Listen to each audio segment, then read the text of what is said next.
my program. All right. So what I like, Is it going? yes, it's going. So what I like about this idea that you have here of the DBI Mm-hmm.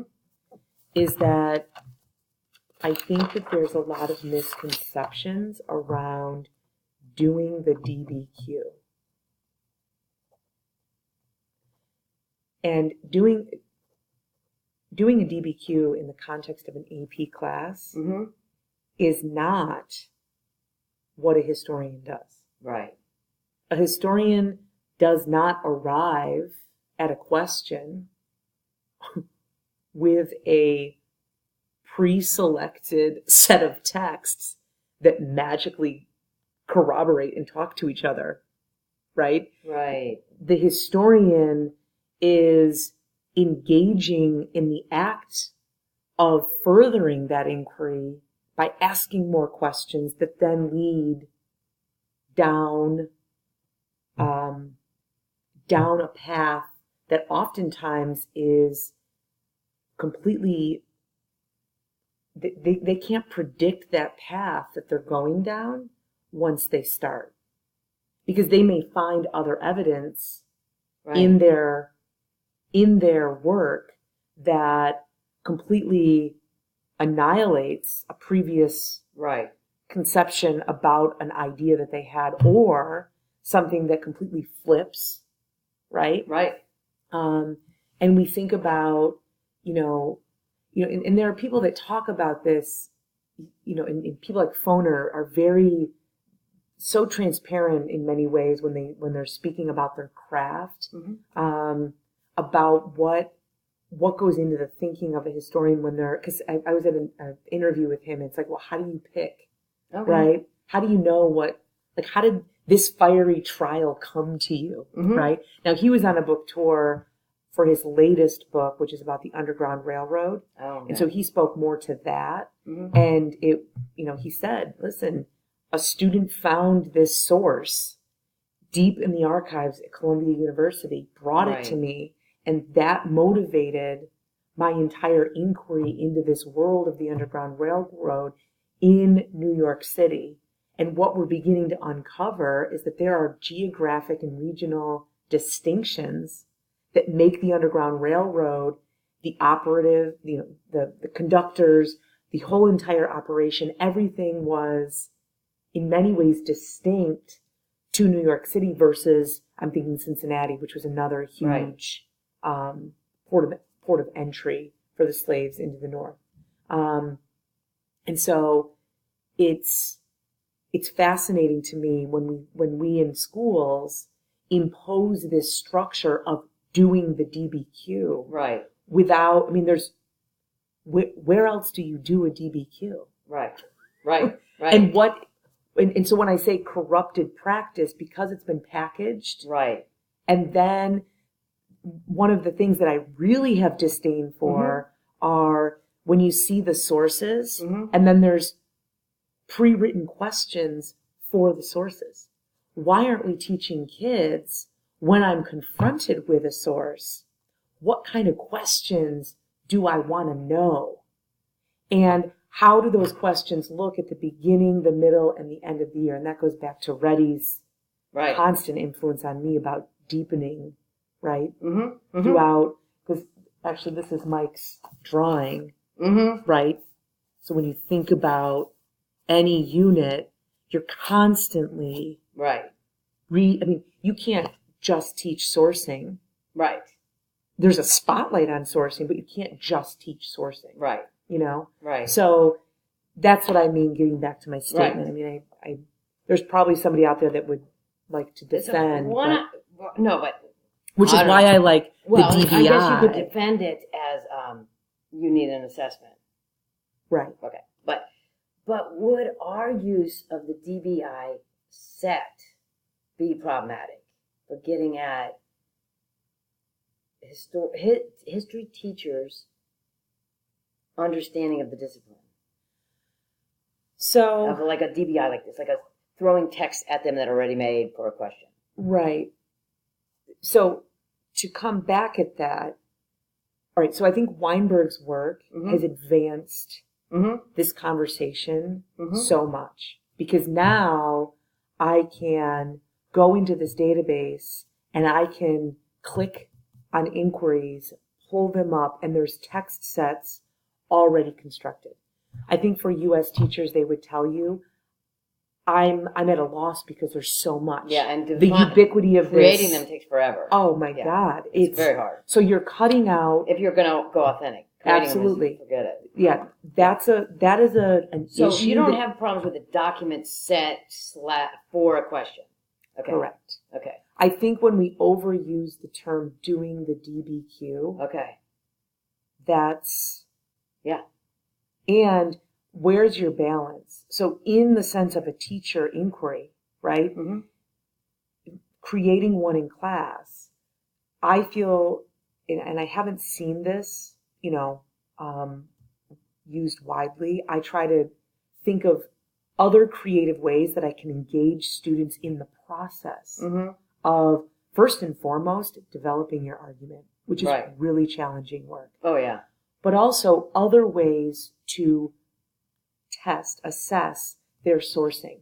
So one thing I've done in the past, for example, with my interdisciplinary work, I gave them 8 sources. They had to select 5 of those sources that they would use to answer the question.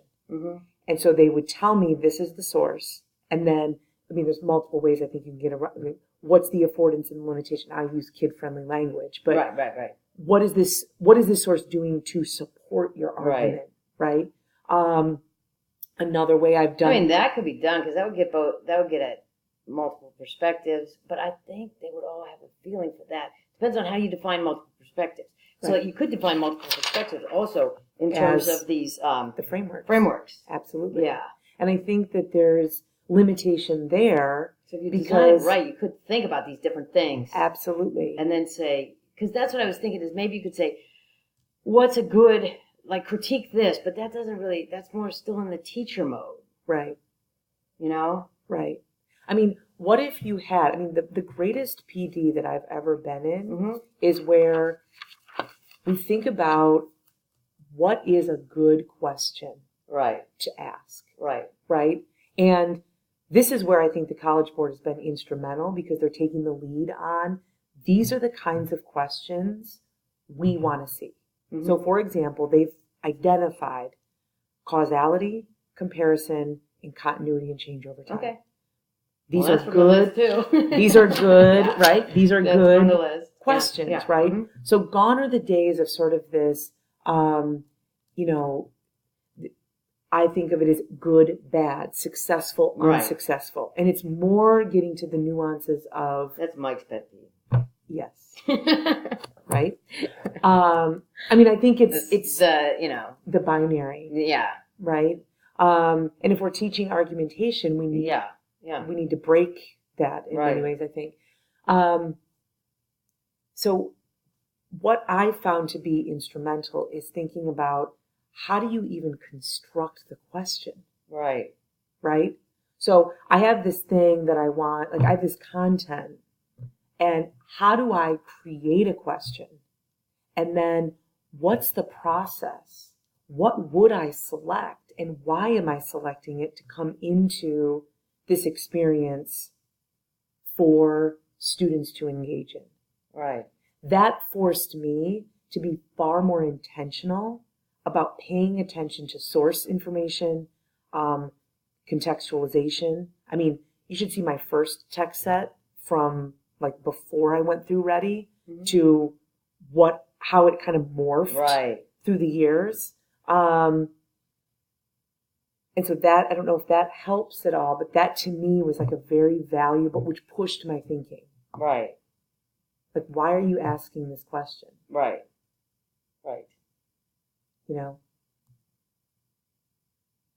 Well, maybe we can get something from that. Then the next thing, if we just keep going. Oh, yep. Okay. Here is, go back one. Okay. I guess I have them in here. Maybe they're in here. Hang on a second. This computer has to wake up. Do you mean to go back on this folder? Yeah, I wonder if it's in the folder. Is there something? Because I think we could just go straight off that now that we're going. This? Look at that one, yeah. Is that what year, what month is that? Go down. Yeah, this is it. Let's see if it's the question. It's blue. Okay, keep going. It's right here. So here, that's it. So let's just close this. No, this is like real questions we have for you. Okay. And let's just see how we can do. Okay. So it's recording? Yep. Okay. The first one is describe what you did when you were completing this task. Use at least 5 verbs to provide a clear picture of how you worked on your answer to this question. Okay. I generated background knowledge. Okay. I identified the task. Okay. I asked questions. I sourced. And for the most part, was making observations in the photographs in particular. Yeah, and I didn't really let you do the whole task. It's okay. It's okay. Okay, go down. For each of those actions, what were you trying to accomplish? So, like, why would you generate background knowledge? Because I'm trying to situate the task in time and place. And I think depending on where you are, that's going to influence what, like, I felt very little background knowledge, so I felt a little bit more uncomfortable about proceeding with the task, versus if you were asking me about child labor in the United States, Right. I might have a little bit more. Or Peru. Or Peru. Okay. Why did you identify the task? What was that going to get you? I have to know what to do. Okay. And ask questions? That furthers my understanding. So if I have a question I'm definitely curious about, I want to get it answered. Might motivate me to move. Yeah. Okay. And why would you source? Yes, knowing where the information is coming from, I think, is so critical. Can I trust it? Is it going to provide me with reliable information? Okay. And observations. We mostly started with the pictures. So the pictures, making observations, I think, are just ways of generating, creating knowledge in many ways. I mean, I look at an observation, I make an observation, and then I can infer, and that leads me to a claim that I could make about that particular. Awesome. Okay. Describe anything that you wanted to do but couldn't at this point with these materials. Were you prevented from doing anything, I wanted to read a little bit more into that PDF from the UN organization. That's a time constraint. Yeah. Instead, I quickly, with Wikipedia, just kind of like made some inferences, like, right. I can assume this. Man, I think it all comes down to time. I would have loved to have replayed and revisit. I would rather have asked you the other question. So, 2D, describe what you found to be difficult when completing this task. What was really easy? What was difficult? Difficult was my sheer surface level background knowledge. Like, I completely forgot about the earthquake. No offense, Nepalese. Yeah. Yep. And was there anything really easy? I felt like, to a certain extent, unpacking the question was really easy for me. It wasn't that difficult. It wasn't that, yeah. Yeah, it was not. List any criteria you would use to evaluate the quality of one completing this entire task. There was another part, but don't worry about that. Let's pause this because it's going to come to... Oh, good.